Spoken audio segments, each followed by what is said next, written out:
हाय, आज आपण बनवणार आहोत चिंचेची चटणी, जी खूप छान गोड आंबट अशी टेस्ट येते त्याने. सो आपण खूप पदार्थांसोबत यूज करू शकतो. सो त्यासाठी मी भिजवून ठेवलेली 1 तास. आता हे गरम पाण्यामध्ये मी ते भिजवून ठेवलेली चिंच यामध्ये ॲड केलेली आहे. फास्ट गॅसवरती ते चांगली उकळून दिली की गॅस बंद करायचा आहे आणि हे थंड होऊन द्यायचं आहे व्यवस्थित. मग एक चाळणीने ते गाळून घ्यायचं आहे आणि जे काही उरेल ते साईडला ठेवून द्यायचं आहे आणि त्याचा जो कोळ असतो, आपण जे साईडला काढलं होतं ते आपण पुन्हा गरम करणार आहोत. छान एक उकळी येऊन द्यायची आहे आणि पाणी तुम्हाला जसं हवं आहे त्यानुसार ॲड करायचं.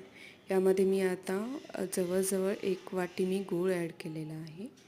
जिरा पावडर करणार आहे ॲड, ब्लॅक पेपर. त्यानंतर यामध्ये मी मीठ आणि लाल तिखट ॲड केलेलं आहे. एकदम छान अशी उकळी येऊन गेली की आपण ते सर्व करणार आहोत डिशमध्ये.